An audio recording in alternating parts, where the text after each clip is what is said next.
तो आज हम लोग बात करेंगे मोशन की। ठीक है, तो मोशन क्या होता है। ठीक, तो मोशन आप क्या बोल सकते हो कि कोई भी बॉडी मोशन कर रहा है और वो तब मोशन करेगा जब वो अपने पोजीशन को लगातार क्या करे, चेंज करे। ठीक है, continuously change their position with respect to a stationary object taken as a reference point. ठीक है, अब यहाँ पे दो चीज़ें आ रही हैं, एक स्टेशनरी ऑब्जेक्ट और दूसरा रेफरेंस पॉइंट। ठीक है, अब इन दोनों का मतलब क्या है। ठीक है, स्टेशनरी ऑब्जेक्ट, स्टेशनरी मतलब रुका हुआ, जो कि रेस्ट में हो। ठीक है, जैसे कि पेड़ हो गया। ठीक, पेड़, अब पेड़ चल सकता है, नहीं चल सकता है। होम हो गया, घर, होम चल सकता है, नहीं चल सकता है। तो स्टेशनरी ऑब्जेक्ट ऐसे ऑब्जेक्ट होते हैं जो कि रेस्ट पे हो। ठीक है, एक फिक्स प्लेस पे वो रखे हुए हों। ठीक है, तो वो क्या होता है, स्टेशनरी ऑब्जेक्ट। अब रेफरेंस पॉइंट क्या होता है, जिसके रेफरेंस में हम बात करते हैं, जिससे कंपैरिजन में हम बात करते हैं। ठीक है, तो अब बोल रहा है कि कोई भी बॉडी जो है वो मोशन में कहा जाएगा, और तब मोशन में कहा जाएगा जब वो अपने पोजीशन को कॉन्टिन्यूसली क्या करे, चेंज करे। ठीक है, किसके रिस्पेक्ट में, एक स्टेशनरी ऑब्जेक्ट के रिस्पेक्ट में, जो कि जिसको कि हम रेफरेंस पॉइंट ले रहे हैं। ठीक है, फॉर एग्जांपल में रेफरेंस पॉइंट की ज़रूरत क्यों पड़ती है। ठीक है, क्योंकि ये हो सकता है कि कोई एक बॉडी है जो दूसरे बॉडी के लिए तो मोशन में हो, लेकिन किसी और बॉडी के लिए वो क्या हो, रेस्ट में हो। ठीक है, एक एग्जांपल लेते हैं, जैसे ट्रेन है। ठीक है, ट्रेन में आप बैठे हो, आपके बगल में कोई और बैठा है। ठीक, और एक लड़का जो है वो बाहर खड़ा है, ट्रेन के बाहर। ट्रेन अगर चल रही है तो बाहर वाले, जो जो लड़का बाहर खड़ा है, अगर हम उसके रेफरेंस में बात करें, ठीक है, तो वो क्या करेगा, उसके रेफरेंस में आप और आपका फ्रेंड दोनों क्या कर रहे हैं, मोशन कर रहे हैं। ठीक है, लेकिन अगर मैं आपके फ्रेंड के रिस्पेक्ट में बात करूं जो कि आपके बगल में बैठा है, वो आप जो है अपने फ्रेंड के रिस्पेक्ट में मोशन नहीं कर रहे हैं, क्योंकि यहाँ पे हम लोग रेफरेंस पॉइंट अलग अलग ले रहे हैं। ठीक है, इसलिए रेफरेंस पॉइंट का यहाँ पे थोड़ा सा इम्पोर्टेंस हो जाता है। ठीक है, क्यों, क्योंकि ऐसा कोई ज़रूरी नहीं है कि कोई बॉडी एक बॉडी के रेफरेंस में मोशन कर रहा है तो दूसरे बॉडी के रेफरेंस में वो मोशन कर रहा है कि नहीं कर रहा है। ठीक है, इसलिए हम लोग क्या करते हैं, रेफरेंस पॉइंट की बात करते हैं। ठीक है ना, एक बार फिर समझ लीजिए, कोई भी बॉडी मोशन में तभी कहलाएगी जब वो अपने पोजीशन को लगातार चेंज करे। ठीक है, किसी स्टेशनरी बॉडी के रिस्पेक्ट में, जिसको कि हम रेफरेंस पॉइंट लेते हैं। ठीक है, तो एक कॉन्सेप्ट आपको क्या बन रहा है कि रेफरेंस पॉइंट हमेशा ही स्टेशनरी होना चाहिए। ठीक है, दूसरा कॉन्सेप्ट क्या बन रहा है कि बॉडी जो है वो लगातार अपने पोजीशन को चेंज करे। ठीक है, वो एक जगह से दूसरी जगह चले जाए। एक एग्जांपल की बात करते हैं, जैसे कि आप स्क्रीन पे देख पा रहे हो, ये एक घर है। ठीक है, घर क्या होगा, स्टेशनरी होगा, तो इसको हम लोग क्या बोलेंगे, रेफरेंस पॉइंट मानेंगे। ठीक है, रेफरेंस पॉइंट मान लिए। यहाँ पे एक कार है। ठीक है, पहले कार जो है इस पोजीशन P1 पे थी। ठीक है, कुछ पर्टिकुलर टाइम टी के बाद ये कार पोजीशन P2 पे चली गई। ठीक है, तो इस घर के रिस्पेक्ट में इस कार ने अपने पोजीशन को क्या किया, चेंज किया टाइम के हिसाब से। ठीक है, इस घर के रिस्पेक्ट में इस कार ने अपने पोजीशन को टाइम के हिसाब से क्या किया, चेंज किया। तो ये कार जो है मोशन में है, लेकिन किसके लिए मोशन में है, इस घर के लिए मोशन में है। अरे बस समझ में, तो ये कार जो है इस घर के लिए मोशन में है। तो अपने डेफिनेशन के हिसाब से इसको समझते हैं, अगर कोई बॉडी अपने पोजीशन को लगातार चेंज करे, ठीक है, with respect to a stationary object taken as a reference point, ठीक है, तो वो बॉडी क्या कहलाएगा, मोशन में कहलाएगा। ठीक है, आया बात समझ में। चलो अब दूसरी चीज़ की बात करते हैं। ठीक है, अब दूसरा जो मेन इंपॉर्टेंट पॉइंट क्या है कि अगर कोई बॉडी जो है वो फास्ट मूव करे, अगर कोई बॉडी जो है वो बहुत ही फास्ट मूव कर रही है, तो हम उसका मोशन जो है ऑब्ज़र्व आसानी से कर सकते हैं। ठीक है, कोई भी बॉडी जो है अगर वो फास्ट मूव कर रही है तो उसका मोशन हम लोग आसानी से ऑब्जर्व करेंगे। लेकिन अगर कोई बॉडी स्लो मूव कर रही है, ठीक है, तो उसका मोशन हम लोग आसानी से ऑब्जर्व नहीं कर सकते। ठीक है, अब एग्जांपल की बात कर लेते हैं, तो अर्थ। ठीक है, अर्थ अपने एक्सिस पे क्या करता है, रोटेट करता है, लेकिन हमें पता चलता है, नहीं पता चलता है। क्यों नहीं पता चलता, क्योंकि उसका जो मूवमेंट है, ठीक है, वो बहुत ही क्या है, स्लो है। ठीक है, तो अगर मूवमेंट स्लो होगा तो हमें उस बॉडी के मोशन के बारे में पता नहीं चल पाएगा। ठीक है, इमीडिएटली पता नहीं चलेगा, पता तो चल ही जाएगा, ठीक है, लेकिन इमीडिएटली पता नहीं चल पाएगा। अगर कोई बॉडी तेज़ मूव कर रही है तो हमको उसको मोशन के बारे में इमीडिएटली पता चल जाएगा। ठीक है, एक और एग्जांपल लेते हैं, क्लॉक की बात कर लो। ठीक है, क्लॉक में 3 सुइयाँ होती हैं, ठीक, मिनट, आवर और सेकंड। तो सेकंड वाली सुई का आप मोशन तो तुरंत पता कर लेते हो, ठीक है, क्योंकि वो तेज़ मूव कर रही है। लेकिन सेकंड और आवर वाली, अरे मिनट और आवर वाली जो सुई है, ठीक है, उसका मोशन आप तुरंत नहीं पता कर पाते। ठीक है, तो इसलिए एक और कॉन्सेप्ट हमारा क्या बना कि अगर कोई बॉडी तेज़ मूव करेगी तो उसका मोशन हम तुरंत पता कर लेंगे, अगर कोई बॉडी धीरे मूव करेगी तो उसका मोशन हम तुरंत पता नहीं कर पाएंगे। ठीक है, अब मोशन को और ज़्यादा एक्सप्लेन से और ज़्यादा समझने के लिए 2 बेसिक चीज़ें हैं जिसके बारे में हमको जानना बहुत ज़रूरी होता है, और वो क्या है, डिस्टेंस और डिस्प्लेसमेंट। ठीक है, तो अब हम बात करेंगे डिस्टेंस और डिस्प्लेसमेंट की। ठीक है, तो सबसे पहले बात करते हैं डिस्टेंस का। डिस्टेंस क्या होता है, actual length of path covered by a moving body irrespective of direction। Actual length of path covered by a moving body irrespective of direction. ठीक है, तो इसको थोड़ा समझ लेते हैं। मान लेते हैं कि ये आपका घर है, ठीक, ये आपका क्या है, होम, और ये आपका क्या है, स्कूल। ये क्या है, स्कूल, ये आपका क्या है, होम। अब आपको अपने घर से स्कूल जाना है। ठीक है, जब घर से स्कूल जाना होगा तो बहुत सारे रास्ते होंगे, ऐसे ऐसे ऐसे घूम के तब स्कूल पहुंचो, या फिर ऐसे घूम के ऐसे स्कूल पहुंचो, ठीक है, या फिर ऐसे घूम के ऐसे स्कूल पहुंचो। ठीक है ना, आप अलग अलग रास्ता तय कर रहे हो। ठीक है, तो ये जो एक्चुअल पाथ आप ट्रेवल कर रहे हैं, ठीक है, ये जो एक्चुअल पाथ आप ट्रेवल कर रहे हैं हर केस में, इस पाथ का लेंथ क्या कहलाता है, डिस्टेंस कहलाता है। क्या कहलाएगा, डिस्टेंस। ठीक, अब यहाँ पे एक चीज़ और देखने को मिल रहा है कि आप जो ये पाथ ट्रेवल कर रहे हो उसमें डायरेक्शन का कोई मतलब नहीं है, क्योंकि आप पहले किसी और डायरेक्शन में जा रहे हो, फिर किसी और में जा रहे हो, फिर किसी और में जा रहे हो, ऐसे करके आप हर तरफ आप मूव कर रहे हो। ठीक है, तो डिस्प्लेसमेंट में डायरेक्शन की कोई वैल्यू नहीं होती है। डायरेक्शन, या फिर हम लोग ऐसा बोल सकते हैं कि डिस्टेंस में हम लोग डायरेक्शन की बात नहीं करते।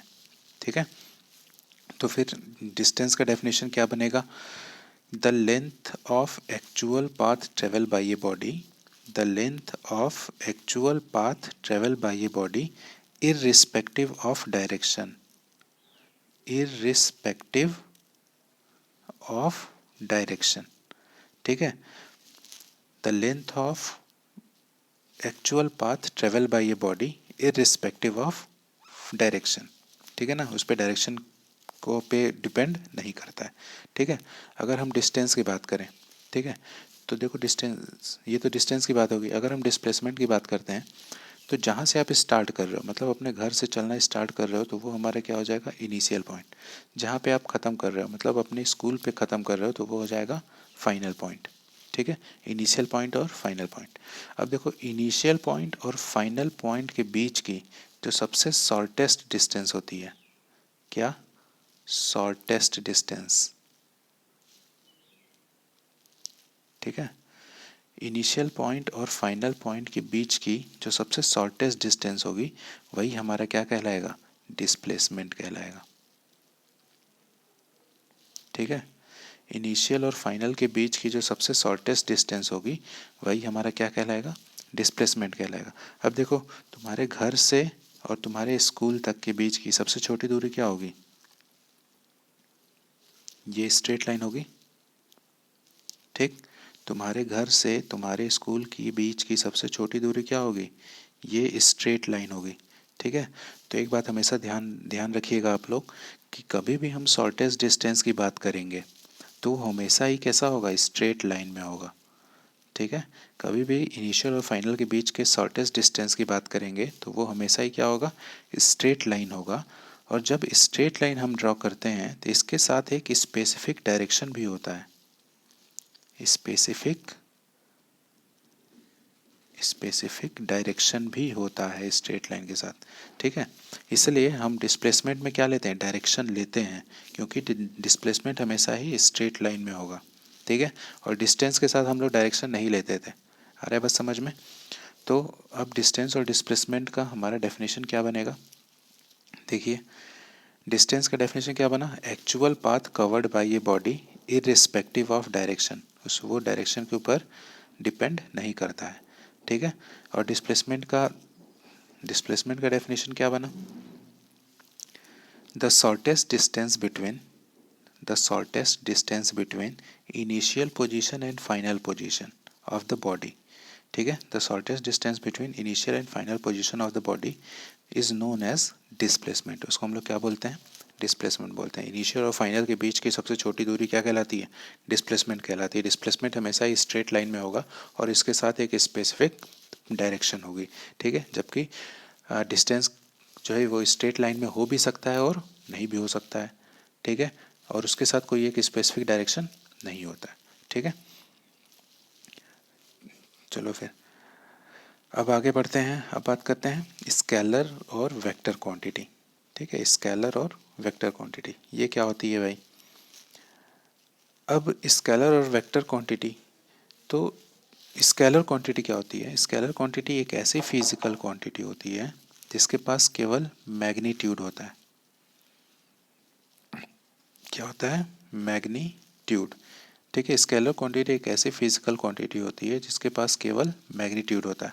और वेक्टर क्वांटिटी एक ऐसी फिजिकल क्वांटिटी होती है जिसके पास मैग्नीट्यूड एंड डायरेक्शन दोनों होता है। ठीक है ना। अब मैग्नीट्यूड और डायरेक्शन की बात क्या कह रहे हैं, मैग्नीट्यूड मतलब साइज। ठीक है, मैग्नीट्यूड मतलब साइज। जैसे कि एक एग्जांपल लेते हैं, 10 मीटर। ठीक है, और एक एग्जांपल है 10 मीटर नॉर्थ डायरेक्शन।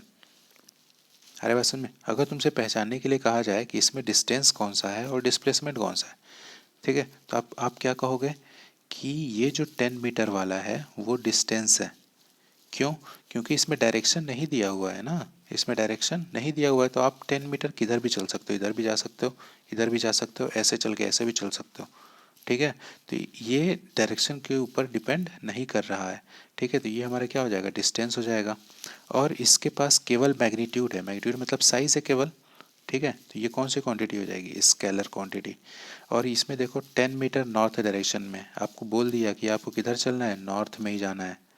ठीक है, तो आप 10 मीटर किधर जाओगे, नॉर्थ में ही जाओगे। ठीक है, तो आपको यहाँ पे एक स्पेसिफिक डायरेक्शन पता है, इसलिए ये क्या हो जाएगा, डिस्प्लेसमेंट हो जाएगा। ठीक है ना, तो ये क्या हो जाएगा, डिस्प्लेसमेंट। तो एक कॉन्सेप्ट क्या बन रहा है आपको धीरे धीरे। ठीक है, फिर से रिवाइज कर देता हूँ स्टार्टिंग से। मोशन क्या होता है, जब कोई बॉडी अपने पोजीशन को लगातार चेंज करे किसी स्टेशनरी बॉडी के रिस्पेक्ट में, जिसको कि हम लोग रेफरेंस पॉइंट लेते हैं। ठीक है ना, कोई भी बॉडी अपने पोजीशन को लगातार चेंज करे किसी स्टेशनरी बॉडी के रिस्पेक्ट में, तो उसको हम लोग क्या बोलते हैं, मोशन बोलते हैं। ठीक है, उसके बाद हम बात कर रहे थे डिस्प्लेसमेंट का, सॉरी डिस्टेंस और डिस्प्लेसमेंट का। डिस्टेंस क्या होता है, actual length of path travel by a body, actual length of path travel by a body वो क्या कहलाता है, डिस्प्लेसमेंट कहलाता है। और वो क्या कहलाता है, डिस्टेंस कहलाता है। ठीक है, actual path travel by a body वो क्या कहलाएगा, डिस्टेंस कहलाएगा। और वो कभी भी डायरेक्शन के ऊपर डिपेंड नहीं करता है, उसमें कोई भी डायरेक्शन निश्चित नहीं होती है। जबकि अगर डिस्प्लेसमेंट की बात करें तो डिस्प्लेसमेंट में क्या होता है, the shortest distance between initial और फाइनल, इनिशियल और फाइनल के बीच की सबसे छोटी दूरी क्या कहलाती है, डिस्प्लेसमेंट कहलाती है। ठीक है, इनिशियल और फाइनल के बीच की सबसे छोटी दूरी क्या कहलाएगी, डिस्प्लेसमेंट कहलाएगी। और उसके पास एक स्पेसिफिक डायरेक्शन होता है। ठीक है, उसके बाद पढ़ते हैं स्केलर क्वांटिटी और वेक्टर क्वांटिटी। ठीक है, स्केलर क्वांटिटी क्या होता है, एक ऐसी फिजिकल क्वांटिटी जिसके पास केवल मैग्नीट्यूड हो, ऐसी फिजिकल क्वांटिटी जिसके पास केवल मैग्नीट्यूड हो। ठीक है, मैग्नीट्यूड मतलब साइज़। तो इसके हिसाब से देखा जाए तो जो हमारा डिस्टेंस होगा वो क्या हो जाएगा, स्केलर क्वांटिटी हो जाएगा। ठीक है, जो हमारा डिस्टेंस होगा वो क्या होगा, स्केलर क्वांटिटी। और वेक्टर क्वांटिटी क्या होता है, जिसके पास मैग्नीट्यूड और डायरेक्शन दोनों हो, तो डिस्प्लेसमेंट हमारा क्या हो जाएगा, वेक्टर क्वांटिटी हो जाएगा। ठीक है, अब सबसे इम्पॉर्टेंट बात, एक पॉइंट यहाँ पे नोट करने वाली है, वो क्या है कि डिस्टेंस जो है वो ज़ीरो हो सकता है। डिस्टेंस जो है, सॉरी, डिस्टेंस जो है वो ज़ीरो नहीं हो सकता, और डिस्प्लेसमेंट जो है वो ज़ीरो हो सकता है। ठीक है, डिस्टेंस ज़ीरो नहीं हो सकता लेकिन डिस्प्लेसमेंट ज़ीरो हो सकता है। ठीक है, इसका एग्जांपल देख लेते हैं। ये तुम्हारा घर है, ठीक, ये है दुकान। ठीक है, मान लेते हैं सब्जी की दुकान है। आप घर से निकले सब्जी लेने, ठीक है, कितना गए, 10 मीटर। ठीक, उसके बाद आप दुकान से सब्जी लेके फिर स्ट्रेट लाइन में कहाँ आ गए, घर।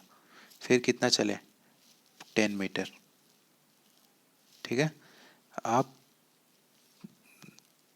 ठीक है, सबसे पहले घर से गए दुकान पे सब्जी लेने, सब्जी लेकर के आप दुकान से घर चले आए।